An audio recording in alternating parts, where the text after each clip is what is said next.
नमस्कार मंडळी. कथा वाचनाच्या या कार्यक्रमात आज आपण ऐकणार आहात विधात्याची चूक ही एक सिंधी कथा.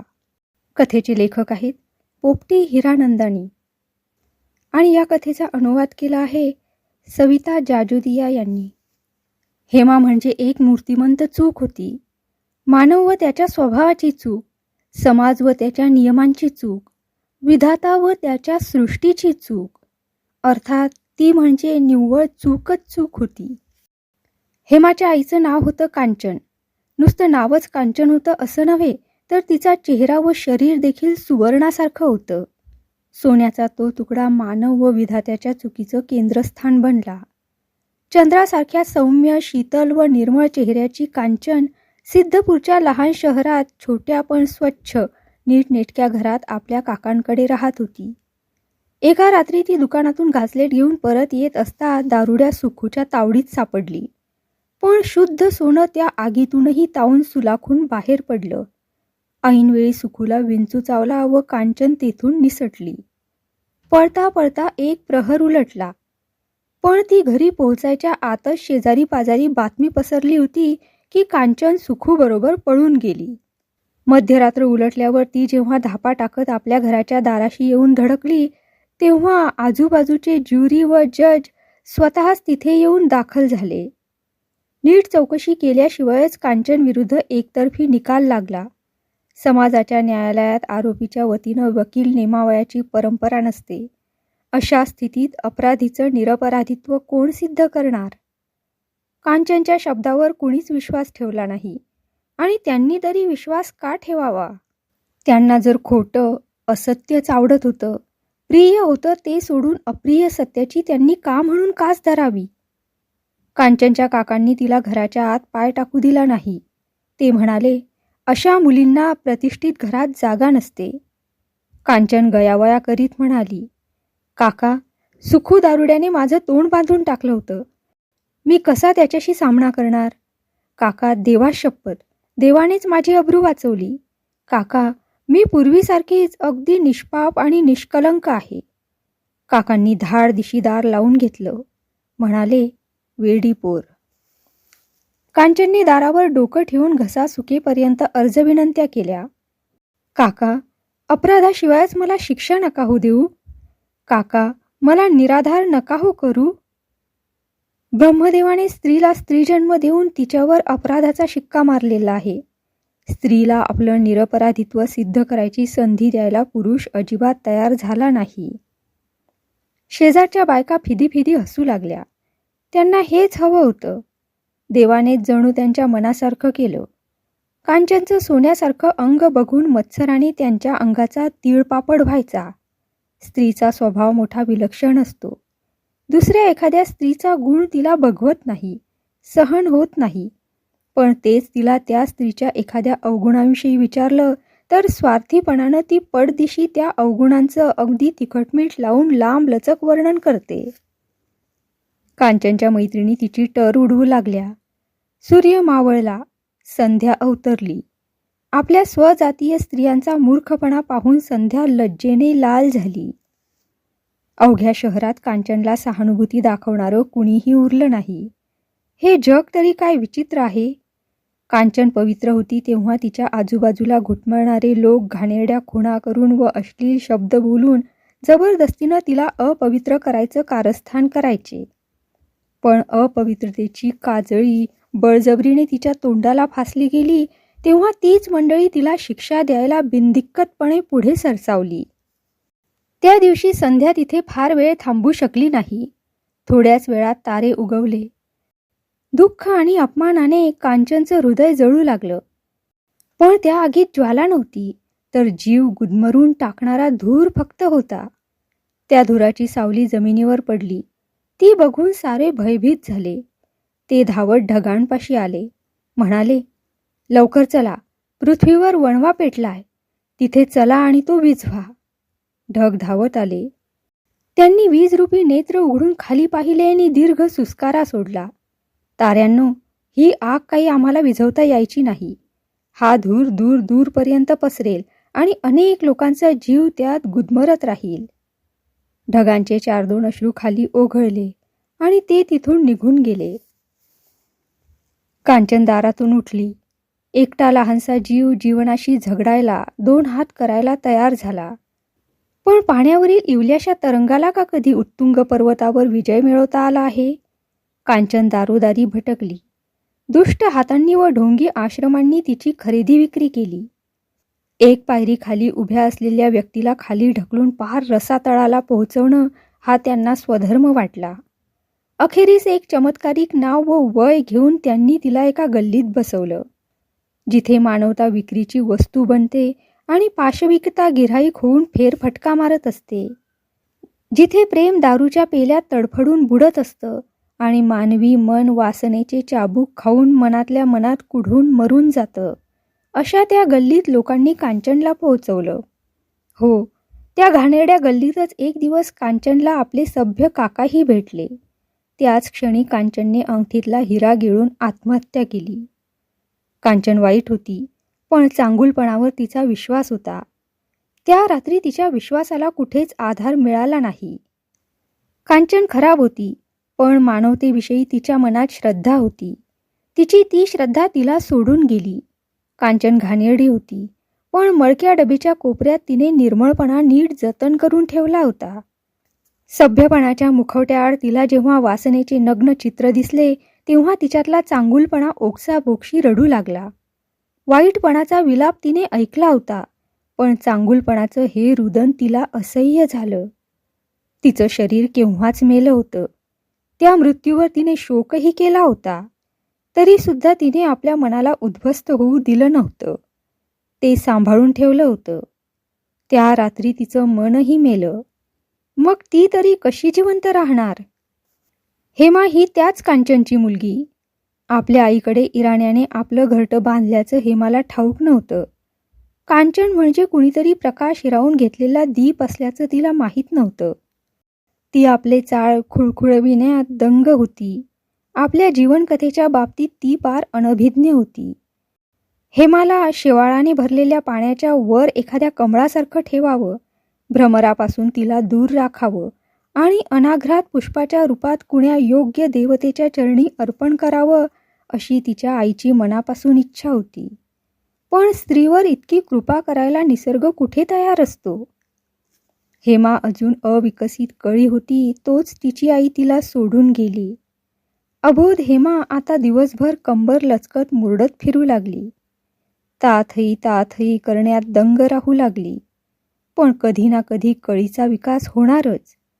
कांचनची एक शुभचिंतक मैत्रीण माधुरी तिला नैनितालला घेऊन आली. हेमाच्या निश्चिंतपणाचा व अबोधपणाचा बळी द्यायची तयारी ती करीत होती. मुलीच्या जातीने असं स्वच्छंदपणे विहिरत राहणं कितपत योग्य आहे?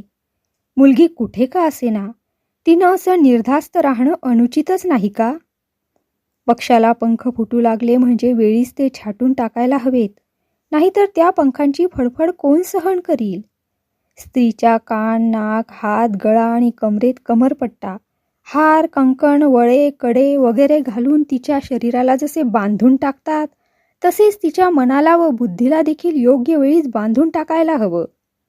नाहीतर तिच्या मनाचा उन्मुक्तपणा कुणाला बघवणार आहे? हेमा आणि माधुरी एका हॉटेलात येऊन राहिल्या. योगायोग असा की तिथे त्यांच्या शेजारच्याच खोलीत एक नवविवाहित जोडपं राहत होतं. त्या दोघांचं, अंजना व दिलीप यांचं, परस्परांवरील अगाध निर्मळ प्रेम बघून हेमा दिपून गेली. यापूर्वी कधीही तिने पवित्र प्रेमाची दैदिप्यमान चमक पाहिली नव्हती. अंजनाच्या उज्ज्वल कपाळावरची लाल बिंदी, तिचे लाजाळू डोळे, गळ्यातलं मंगळसूत्र, गोऱ्यापान हातातला काचेचा हिरवा चुडा, सगळं बघून हेमाचं हृदय धडधडू लागलं. दिलीप जेव्हा आपल्या बळकट हातांनी अंजनाचा नाजूक हात धरून तिला बागेत घेऊन जायचा, तेव्हा ते अवर्णनीय दृश्य बघून हेमाच्या चेहऱ्यावर सूर्यास्ताच्या समयी संध्येच्या चेहऱ्यावर फुलणाऱ्या लालीसारखा रंग खुलायचा. दिलीप जेव्हा आपल्या दमदार पुरुषी आवाजात अंजू म्हणून हाक मारायचा, तेव्हा खडा पडल्याने पाण्यावर तरंग उठावेत तसे तरंग हेमाच्या हृदयात नाचू लागायचे. दिलीपसारख्या तरुणाशी लग्न करायचं आणि अंजनासारखं लाजरी बुजरी नवरी व्हायचं हेमाने मनातल्या मनात पक्क ठरवून टाकलं. तिचं शरीर नवीन कोवळ्या पिंपळपानासारखं स्निग्ध व नाजूक होतं. तिचे केस लांब सडक, गाल गोबरे, कंबर बारीक आणि चाल डौलदार होती. आपल्या या निधीची तिला यापूर्वी जाणीवच नव्हती, पण आता ती जागरूक झाली. माधुरीला हेमाच्या या भाबडेपणाची कीव आली. तिने प्रेमळपणे हेमाला समजावलं, पण हेमाचं मन ऐकेना. आरशासमोर उभी राहून तासनतास ती स्वतःला निरखू लागली. तिची सगळी गात्रे आपापल्या जागी व्यवस्थित होती. तिचे डोळे काही गुडघ्यांना नव्हते की कान काही नाकाच्या जागी नव्हते. मग का म्हणून तिचं लग्न होणार नाही? नैनितालहून परत येऊन हेमाने उघडपणे मैफिलीत नाचायला सुरुवात केली. कळीच्या गोड स्मिताभोवती असंख्य भुंगे घोंगावू लागले, पण हेमाने कुणालाच आपल्याजवळ येऊ दिलं नाही. त्या नरभक्षकांमध्ये ती आपलं आराध्य दैवत शोधू लागली. त्या जागी फक्त राक्षसच येतात. देव तर तिच्या सावलीपासूनही लांब पळत असतात हे त्या वेडीला ठाऊक नव्हतं. आळीतल्या अन्य बायकांना हेमाची मोठी गंमत वाटायची. म्हाताऱ्या बायका तर सिद्ध योग्यासारख्या होत्या.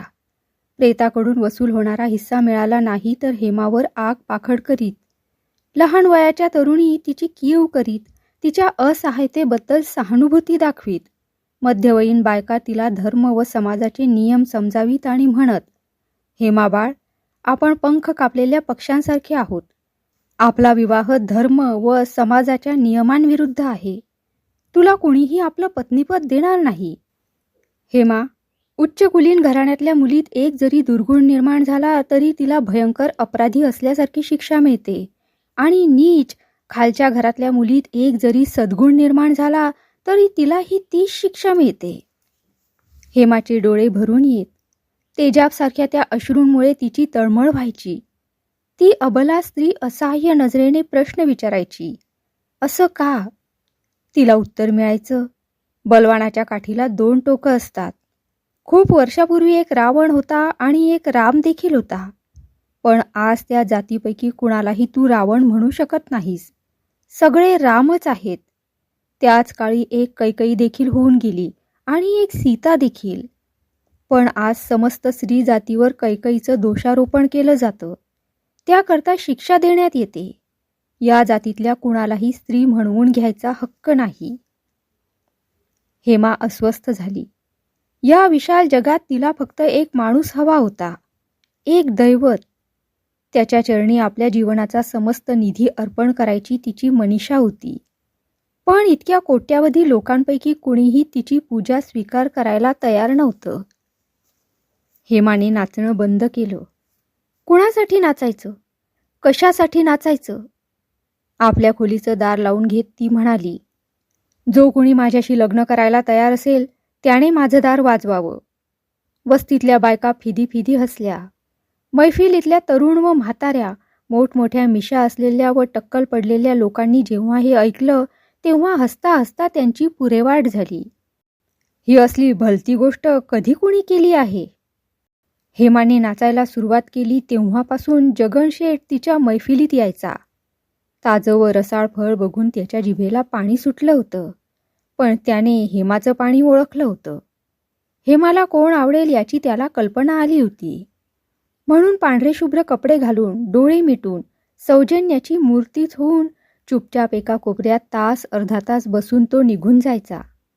हेमाने एकदा नव्हे अनेकदा सानुनय नजरेने त्याच्याकडे बघितलं, पण तो नजर खाली करून सभ्यपणाचा आव आणत राहिला. त्याने मोठमोठ्या हरणींना जाळ्यात पकडलं होतं. हेमा तर काय एक छोटीशी चिमणी होती. तिला पकडायला त्याला काय वेळ लागणार होता? योग्य संधी पाहून जगनने हेमाचं दार वाजवलं. मोहल्ल्यातल्या इतर बायकांनी जगनबरोबर कारस्थान रचलं. हेमाला अशी सोवळी बघून त्यांना कुठलं गप्प बसवतंय? एक स्त्रीच दुसऱ्या स्त्रीचं जितकं अहित करते तितकं निसर्ग आणि पुरुष सुद्धा करीत नाही. स्त्रीच स्त्रीची भयंकर वैरीण असते. एक पतित स्त्री दुसऱ्या स्त्रीला पतित करते आणि स्वतः दुःखी असलेली स्त्री दुसऱ्या स्त्रीला दुःखी करते. तसं केल्याखेरीज त्यांना चैनच पडत नाही. जगनला आपल्या दाराशी बघून कोमेजलेली कळी फुलली. दुसऱ्या दिवशी लग्न करायचं वचन देऊन जगन तिला बागेत फिरायला घेऊन गेला. काही वेळाने हेमाला शंका आली. भयभीत हरणीप्रमाणे ती थरथरू लागली. तिची शंका खरी ठरली. शिकाऱ्याच्या हातात कबूतर तडफडतं तशी ती जगनच्या तावडीत तडफडू लागली. पण शिकारी कधी पक्ष्यांवर दया करीत असतो? सकाळी हेमा भिजल्या डोळ्यांनी येऊन माधुरीच्या मांडीवर कोसळली. माधुरीच्या पदरात तोंड लपवून तिने तिचा पदर भिजवून टाकला. माधुरीने तिच्या मस्तकावरून मायेने हात फिरवला. हेमा, बाळ का उगाच रडतेस? अगं, आपण म्हणजे उकिरडे. समाज त्यांची घाण आपल्यावर टाकणारच, नाहीतर जाणार कुठे? आश्चर्य फक्त एकाच गोष्टीचं आहे, ते म्हणजे समाजाला स्वच्छ राखण्यासाठी आपण आपल्याला गलिच्छ करून घेतो आणि तरीसुद्धा समाज आपलं महत्त्व ओळखत नाही, आपली किंमत जाणत नाही. भंगी गावची साफसफाई करतात, गाव स्वच्छ ठेवतात. भंगी नसतील तर गाव म्हणजे एक मोठा उकिरडाच होईल. जागोजागी घाणीचे ढीग साचतील. तरी पण गावकरी काही भंग्यांना किंमत देत नाहीत. सफाई करणाऱ्यांकडे ते तिरस्कारानेच बघतात. माणूस गुण ओळखत नाही हेमा. हेमा अश्रूने भिजल्या चेहऱ्याने म्हणाली, महादेवाने एकदाच विषप्राशन केलं, तेवढ्याने लोक त्याला नीलकंठ म्हणून त्याची पूजा करू लागले. आपण दररोज विष पिऊन नखशिखांत काळे निळे होतो, तरी लोक आपला तिरस्कार करतात. का? का म्हणून? माधुरीने हेमाच्या ओठावर बोट ठेवून म्हटलं, देवाचं नाव आपल्या ओठावर आणू नये. तू देवालाही मलिन करशील अशी शंका लोकांना वाटू लागेल. दुसऱ्या दिवशी हेमाने मैफिलीत पाऊल ठेवले. तबलजीने तबल्यावर थाप दिली. तबला कणला. सारंगी थरथरली. झांज रडू लागले. वाद्य वाजवणाऱ्याने वाद्यावर हात फिरवला. वाद्य किंचाळू लागलं. हेमाचे नुपूर झणकारले. जणू प्रलय काळचं वादळ विजेचा मुखवटा घेऊन आलं. पानगळ वसंताचा वेश धारण करून तिथे हजर झालं. व्यथेने स्मिताचा बुरखा घेतला. नर्तकी आपल्या नाजूक अशा आकांक्षांचा खून करून रक्ताचे लाल शिंतोडे इतस्तः उडवू लागली. मूर्ख प्रेक्षकांना वाटलं पुष्पवर्षावच होत आहे. असहाय स्त्रीने आपल्या हृदयाचे शतशः तुकडे करून ते सर्वत्र भिरकावून टाकले. मूढ लोकांना वाटलं की हे स्मितकणच आहेत. सूर्याला हे दृश्य पाहवलं नाही. चंद्र ढगाळ लपून हे सर्व पाहायला आला, पण बघून भयामुळे पांढरा फटक पडला. तारे डोळे चोळून बघू लागले आणि वस्तुस्थिती लक्षात येताच पळून गेले. खूप दूर अंतरावर उभे राहून ते बघू लागले, पण तिथूनही घाबरून एक एक करून सगळ्यांनी काढता पाय घेतला. हेमा नर्तकी होती. तिला स्त्री म्हणणं चूक आहे. स्त्रीमध्ये अनेक गुण असतात. दुर्लभ हिऱ्यासारखे ते चकाकत असतात. पण स्त्री जेव्हा आपलं स्त्रीत्व हरवून बसते तेव्हा ते सर्व गुण खोट्या खड्यांसारखे कवडीमोल होतात. हेमाला स्त्रीत्वाची गरजच उरली नव्हती. तिला त्या गुणांचा काय उपयोग होणार होता? तिच्या ठाई गुण असणं हे जगरहाटीच्या विपरीत होतं. प्रत्येक वस्तू आपापल्या जागी शोभून दिसते हे आता तिच्या चांगलं लक्षात आलं होतं. आता ती नागिण झाली होती. विषारी नागिणीचं विष ती डसल्यावरच अंगात भिणू लागतं. हेमा त्या नागिणीपेक्षाही भयंकर होती. तिच्या स्मितातही विष होतं. ती हसली की आजूबाजूच्या साऱ्या वातावरणात विष पसरायचं. तिच्या मैत्रिणी तिला विचारायच्या, इतकं विष तुझ्यापाशी कुठून आलं ग? हेमा हसायची. अगं, माझ्या चहूबाजूंना इतके साप वळवळत असतात, त्यांच्या फुतकारातून काय अमृत बरसत असतं? ते मला विषाक्त करतात आणि मी त्यांना. पण का कुणास ठाऊक, जग त्यांना वाट चुकलेली माणसं म्हणतं आणि मला मात्र नागिण म्हणतं. हेमा नाचायची. नाचताना मुरके मारायची. तिच्या प्रत्येक मुरक्यात कुणा ना कुणाचं मन अडकायचं. ती नागिण होऊन एका पाठोपाठ एक प्रत्येकाच्या मनाचा घास घ्यायची. तिची मोरासारखी मान जेव्हा नखऱ्याने हलायची तेव्हा चहूकडे बसलेल्या लोकांची मनं फडफडून तिच्या पायाशी जाऊन कोसळायची. ती अतिशय निर्दयपणे ती हृदय पायदळी तुडवायची. का म्हणून तिने दयाळू व्हावं? तिच्यावर कुठे कुणी दया केली होती? हेमाच्या आजूबाजूला अभिलाषांचा सागर हेलावत असे. कुणी बिचारं तहानलेलं माणूस घोटभर पाण्यासाठी जरी तिथे आलं तरी हेमा त्याची मानगूट पकडून त्याला गटांगळ्या देऊन बुडवून टाकायची. हेमाचे पैंजण झणकारत होते. तिची लाल चुंदडी वाऱ्यावर फडफडत होती. आगीच्या ज्वाला झेपावत होत्या आणि बघणारे त्यात जळून भस्म होत होते. हेमाला फक्त एक घर हवं होतं, पण तिची ती सामान्य इच्छा देखील जेव्हा अयोग्य म्हणून ठोकरली गेली, तेव्हा ती हजारो घरं उद्ध्वस्त करायला उद्युक्त झाली. हेमाला फक्त एक पती हवा होता, पण तिच्या त्या सामान्य इच्छेचा देखील जेव्हा खून केला गेला, तेव्हा ती हजारो पतींना त्यांच्या बायकापासून दूर करायला तयार झाली. हेमाला फक्त एका हृदयाची स्वामिनी व्हायचं होतं, पण कुणीच तिचं म्हणणं ऐकलं नाही. तेव्हा ती हजारो हृदय हस्तंगत करू लागली. तिच्या चारही बाजूंना बसलेल्या लोकांपाशी स्वतःचं काही सुद्धा शिल्लक राहत नसे. ते सर्व प्रकारे कफल्लक होत. ती त्यांच्या मनातून मानवता, बुद्धीतून जागरूकता व विचारशक्ती, खिशातून पैसा आणि पायातून पुढे चालायची ताकद, सारं काही हिरावून घेऊन त्यांना पार दरिद्री करून टाकायची. विधाता आपली निर्मिती पाहून थक्क झाला. मानव आपलं हे रूप पाहून चकित झाला.